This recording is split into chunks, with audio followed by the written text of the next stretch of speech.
Assalamualaikum warahmatullahi wabarakatuh. Dalam ajaran Islam, Nabi Daniel tidak termasuk dalam 25 nabi yang wajib diketahui. Tapi beliau adalah seorang nabi dari keturunan Bani Israel yang dikenal dalam agama Yahudi dan Kristen. Secara garis keturunan, Daniel adalah anak cucu Nabi Daud yang hidup sekitar tahun 620 sebelum Masehi sampai 538 sebelum Masehi. Nabi Daniel hidup pada masa pembuangan bangsa Israel dari kerajaan Yehuda ke Babilonia. Nabi Daniel menyeru kepada semua penduduk untuk menyembah Allah. Namun seperti nabi lainnya, beliau mendapat penolakan dari kaumnya, terutama dari raja yang berkuasa ketika itu, yakni Nebukadnezar, Raja Babel yang merebut Yerusalem. Raja Nebukadnezar tidak menyembah Allah dan dia menyembah dewa-dewa. Bahkan dia memiliki kuil sendiri untuk menyembah dewa-dewanya. Mengetahui Nabi Daniel menyebarkan agama yang bertentangan dengan kepercayaannya, Raja Nebukadnezar memerintah pasukannya untuk menangkap Daniel dan kemudian membuangnya ke dalam gua berisi singa kelaparan. Namun Allah memberikan mukjizat kepada Nabi Daniel. Singa yang sangat buas dan kelaparan itu justru tunduk kepada Nabi Daniel. Selama beberapa waktu, beliau terdampar bersama kawanan singa buas di dalam gua. Nabi Daniel tetap hidup bersama kawanan singa lapar di dalam gua. Nabi Daniel kemudian ditemukan dalam keadaan hidup, sampai seorang nabi bernama Armia diutus untuk menyelamatkannya. Sayangnya tidak diketahui secara jelas apa yang terjadi setelah itu.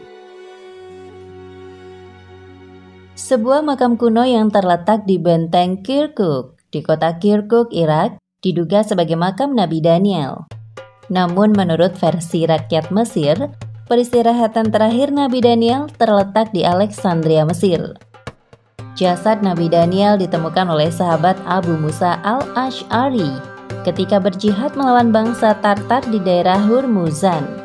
Jasad Nabi Daniel ditemukan di Baitul Mal Hurmuzan, dan penduduk Hurmuzan menjelaskan bahwa jasad tersebut telah meninggal 300 tahun yang lalu. Akan tetapi jasadnya masih utuh dan tidak membusuk sedikit pun. Lalu Abu Musa al-Ash'ari mengirim surat kepada Umar bin Khattab sebagai khalifah saat itu.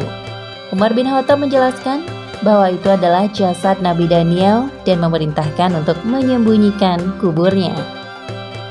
Diriwayatkan dari Ibu Abi Syaibah dengan dari sahabat Anas.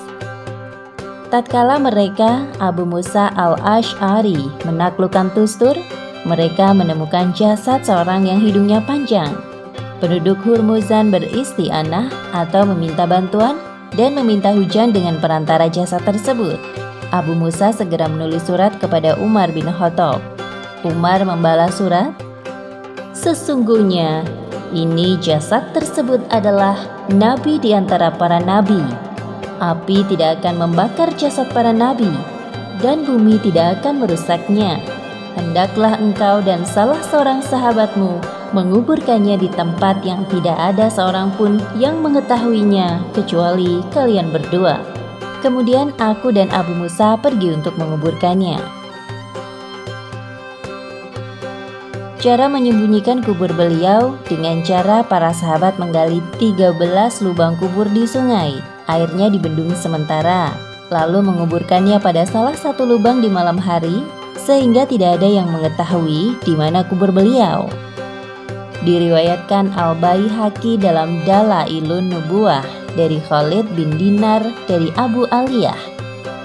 Aku berkata kepada Abu Aliyah, "Apa yang kalian lakukan pada jasad Nabi tersebut?" Abu Aliyah berkata, "Kami menggali di sungai. Airnya dibendung sementara, sebanyak 13 lubang kubur yang terpisah-pisah. Pada saat malam hari, kami menguburkannya dan kami ratakan semua kubur tersebut, agar manusia tidak mengetahui dan tidak menggalinya kembali." Dari kisah ini mengandung beberapa faedah.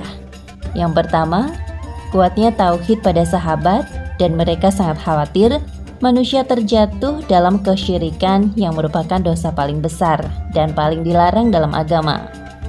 Yang kedua, salah satu sumber kesyirikan adalah ghulu atau berlebih-lebihan terhadap nabi dan orang soleh sehingga akhirnya dikultuskan, dikeramatkan, bahkan dianggap Tuhan.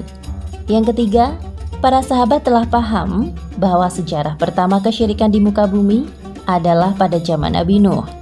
Patung berhala mereka adalah patung orang-orang soleh sebelum mereka, lalu disembah. Yang keempat, para nabi sangat paham bahwa telah banyak kubur nabi yang disembah dan dikultuskan oleh manusia, sehingga mereka mencegahnya. Yang kelima, kuburan bukan tempat ibadah. Ziarah kubur hukumnya sunnah, dengan tujuan mengingat mati dan mendoakan si mayit. Demikian, semoga bermanfaat. Jangan lupa klik subscribe untuk mendapatkan info terbaru seputar berita Islam.